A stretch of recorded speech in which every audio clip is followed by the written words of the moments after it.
में जब दिया लगाओ और मंदिर में जब दीप प्रज्वलित करो,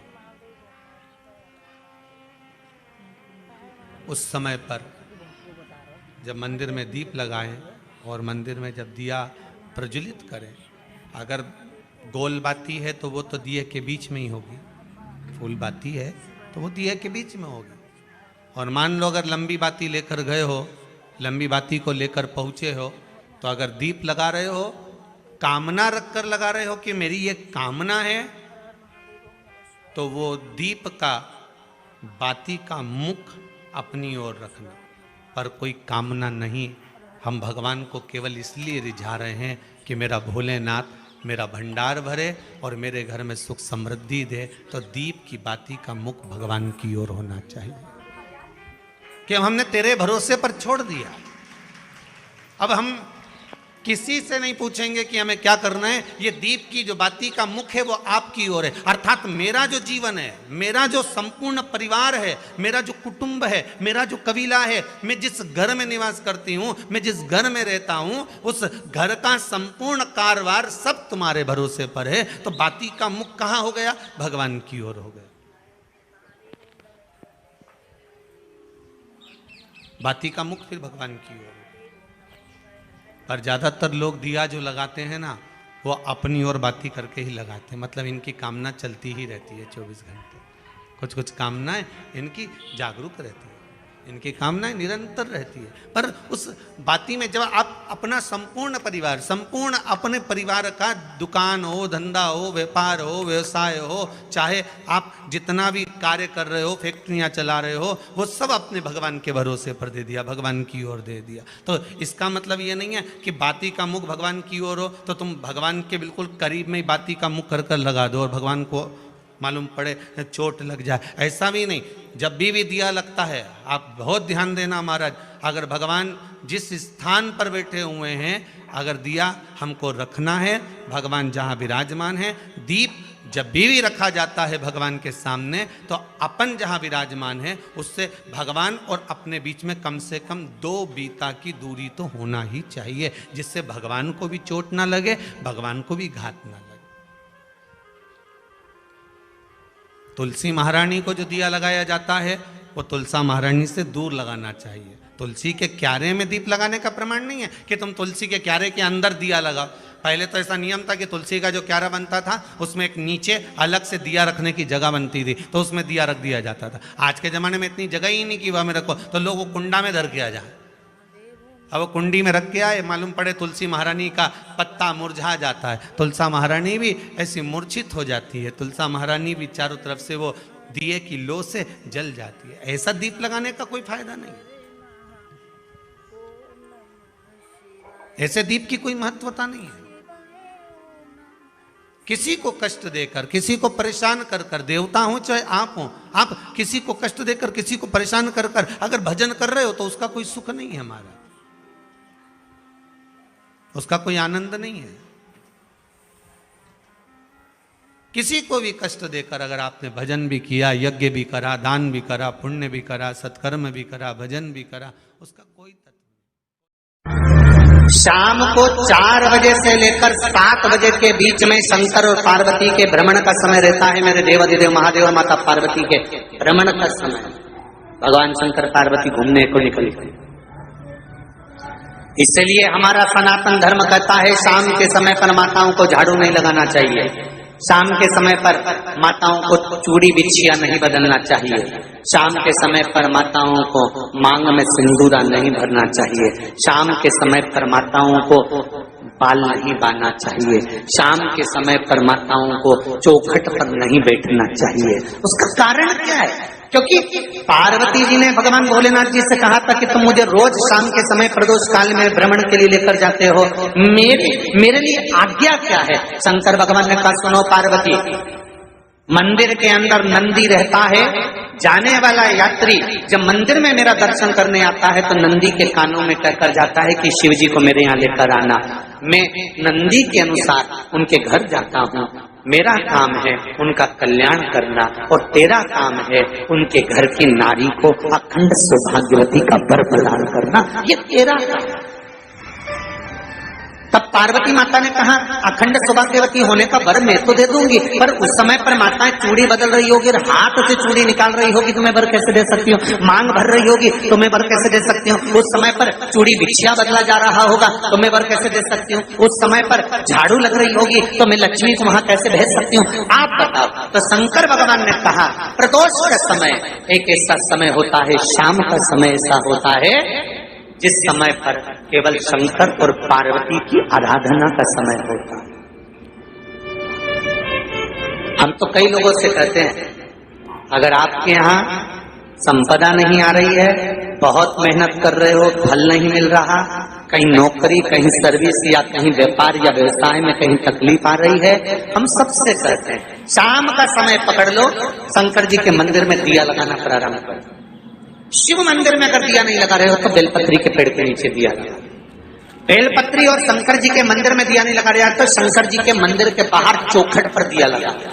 इतना भी नहीं कर सकते तो अपने घर के बाहर अपने द्वार पर दिया लगा दो, पर शंकर जी के नाम का श्री शिवाय नमस्तुभ्यम बोलकर शंकर भगवान को याद कर कर अपनी कामना कर कर बाबा का स्मरण कर कर पंचाक्षर मंत्र नमः शिवाय, षडाक्षर मंत्र ओम नमः शिवाय, द्वादशाक्षर मंत्र ओम नमो भगवते वासुदेवाय, जो मंत्र तुमको याद है उसका स्मरण कर कर लक्ष्मी हो चाहे नारायण हो चाहे राम हो चाहे कृष्ण हो स्मरण कर कर शाम के समय बाहर दिया लगा दो, दरवाजे के पास लगा दो। वो सुनेगा जरूर, आएगा तो उसका वेलकम जरूर होगा और वो कुछ देकर जरूर जाएगा।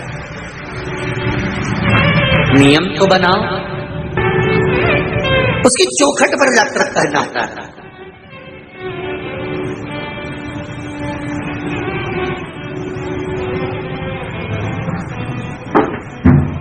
बृहस्पति महाराज ने कहा कि शाम का समय जो प्रदोष का समय होता है उस समय पर इंद्रदेव तुम शंकर जी की आराधना करो।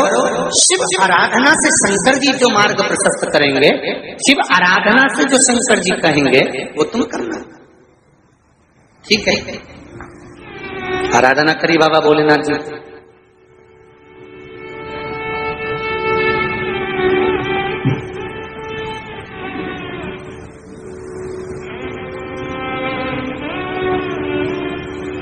मालूम नहीं था इंद्रदेव को। बृहस्पति महाराज ने प्रदोष की महत्वता समझाई तो प्रदोष का समय जानकर शंकर जी पर 7 बेलपत्र प्रदोष के दिन इंद्र ने समर्पित कर दी बिना सोचे। कितनी बेलपत्र? 7। प्रदोष का व्रत करो चाहे ना करो, मंदिर में चढ़ी हुई बेलपत्र को उठा लो,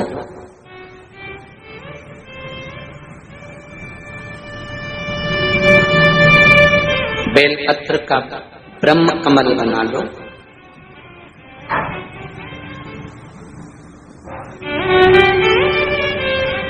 ब्रह्म कमल का मतलब होता है डंडी बीच में रहे, आसपास पत्तियां रहे। 7 पत्ती का ब्रह्म कमल बनाकर, जैसे ये पत्तियां हैं एक जैसी रखी हुई हैं तो इसको फैलाइए, 7 पत्ती को आपस में फैलाकर ब्रह्म कमल बनाए। प्रदोष का व्रत करें ना करें, जरूरी नहीं है कि वृक्ष से ही पत्ती लेकर आओगे तो ही शंकर जी को चढ़ाओगे।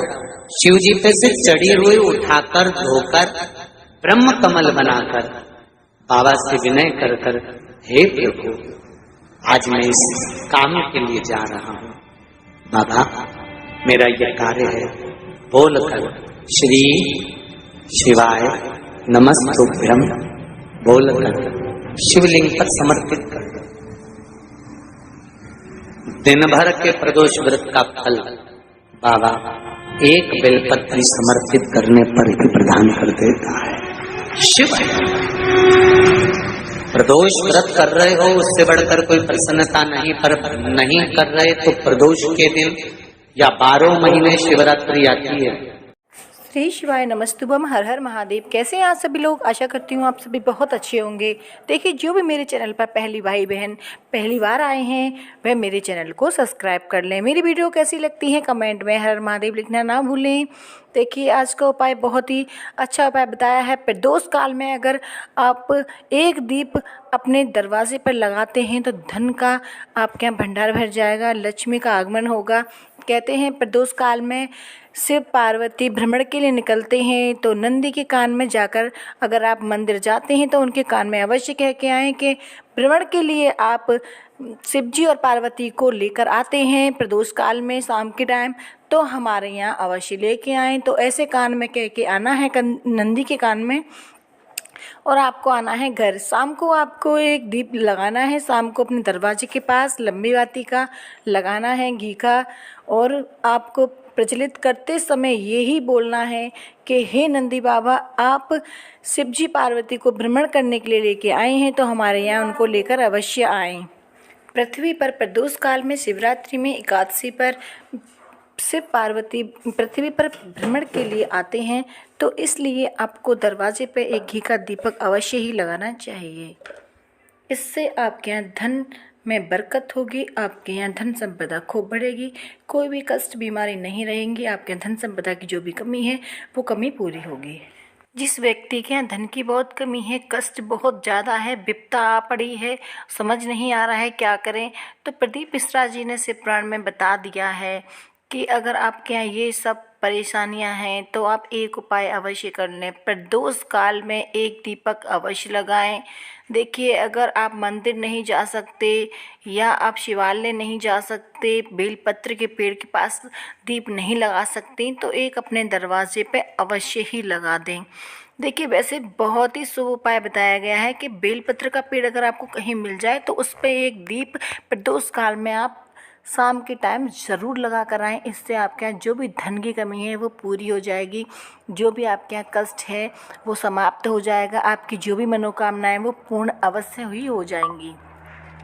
प्रदीप मिश्रा जी ने अपनी कथा में ये भी बताया है, उनका ही उपाय सुनकर मैं आपको बताने का प्रयास कर रही हूँ। जो भी व्यक्ति प्रदोष काल में शाम के टाइम मंदिर जाकर एक दीप लगाए, जो भी अपनी कामना है, कामना को जानकर आपको रखकर अगर दीप लगानी है तो वो लंबी बाती का दीप अब लगाते वक्त उसका मुख अपनी तरफ कर कर ही लगाएं। अगर कोई कामना नहीं है, वैसे ही आप शिव जी को रिझा रहे हैं, आपके यहाँ धन संपदा हमेशा रहे, आपके यहाँ सुख शांति बनी रहे, तो आप उस दीप का मुख शिव जी की तरफ कर दें। अगर आपकी कोई कामना है तो उस दीप का मुख अपनी तरफ लगाएं, लंबी